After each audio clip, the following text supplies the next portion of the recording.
niyo naman si Kokoy gusto maging secret agent. Huwag ka maingay! Bakit ba? Secret na eh! Alam na tuloy nila. Ayaw ko na nun. Naman magbago ng isip mo. Sige, ano na lang gusto mo maging paglaki yung totoong dream mo? Gusto kong maging polis! Polis! Palaro naman si Kokoy.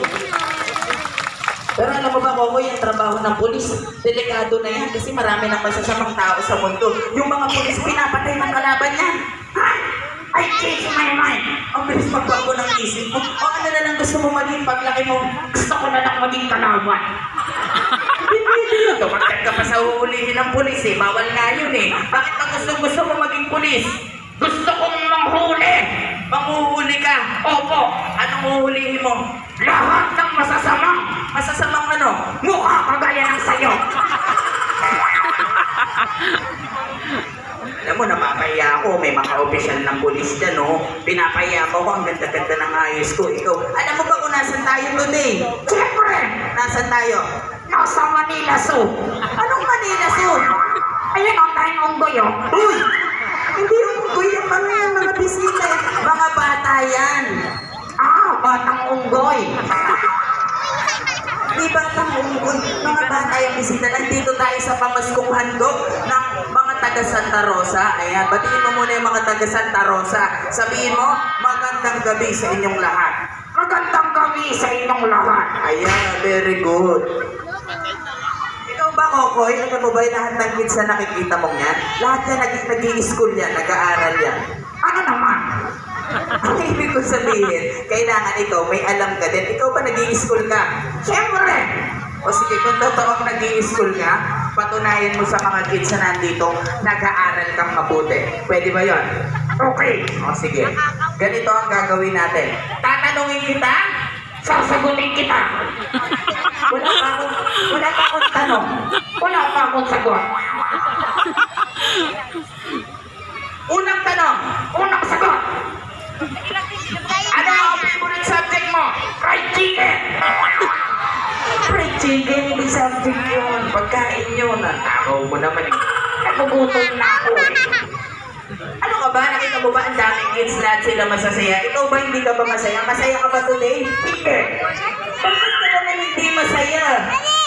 3 oras ako sa makita. Masaya. Pag-uwi natin, ikaw naman doon ah. Papahiya ako eh. Nanonood o pinapagalitan mo ko. Dapat hindi mo ko pinapahiyan ganyan. Ano ka ba naka mag-partner tayo? Mag-partner? 3 oras ako doon. Hindi na ako makahinga. Ang saya mo ha. Mamaya testing natin ha. Ikaw naman ha. O sige, testing natin. Ako naman pa uwi. Ikaw naman magta-drive. Okay. Lahat ng kids na yan, Kokoy, nag-aaral yan. Magaling sa school yan. Kung totoo nag-aaral ka, seryoso na. Ano ang favorite subject mo? Mathematics! Aba, mathematics? Taas ang kamay ng mga kids na magaling sa math. Titignan natin kung magaling si Kokoy sa math, ha? Okay. O sige, basic muna tayo, Kokoy. Kung talagang nag-aaral kang mabuti sa math, iparinig mo sa aming lahat magbilang ka ng 1 to 10 dire-diretso. Go, Kokoy! 1, 2, 3, 4, 5, 6, 7, 8, 9, 10. Very good. Palakpakan niya naman si Kokoy. So since nabilang mo yung 1 to 10, magpakitang gilas ka pa sa kanila. Ituloy mo. Anong kasunod ng 10? Go, Kokoy! Jack, Queen, King, Top, Ace! Bawal yung gambling yun. Ang daming pulis, oh. Malapit lang yung presinto dito. Gusto mo ba magbakasyon? Magpapasko pa naman. Ikaw na lang. Ikaw may sagot na sagot ng mali. Ano, Jack, Queen, King? Mali yun. Akala ko naman marunong ka sa math. Ikaw talaga, oh. Math pa rin tayo. Iiba yung tanong ko sa'yo. Addition! Addition! Plus 2 ha, addition ha. Makinig ka mabuti ha. Kunwari ko, Kokoy, meron akong 5. Ipinlas ko sa 4 equal 9. Tama ba yung sagot niya, kids? 5 plus 4 equals 9? Oh, tama daw. Very good po. Second question, addition pa rin tayo. Kunwari ko, Kokoy, meron naman akong 4. Ipinlas ko sa 5 equal 6. Ano 6? Hindi ka nakikinig, binaliktad ko lang yung unang tanong mo. Binaliktad ko din yung sagot ko. Kaya pala yung binaliktad niya, 6 daw. Ang bright mo ha, nakakainis ka. Ibang subject tayo, bibigyan kita ng chance para mapatunayan mo sa kanila nag-aaral ka talagang mabuti. English! English! Magaling ka dyan? Of course! Of course daw. Pwede ba natin i-try? Try me! Aba, try me. Okay. Magbibigay ako ng Tagalog word, ita-translate mo sa English. Kaya mo ba yan? Of course! O, sige. Umpisahan natin to. Let's start this. Teka lang. Wait! Wala pa! Not yet! Tumigil ka! Shut up! Oo, napapahiya ako ah. Madami pa naman mga kagalang. Ang animal na merong 2 legs, English, chicken! Ba, very good.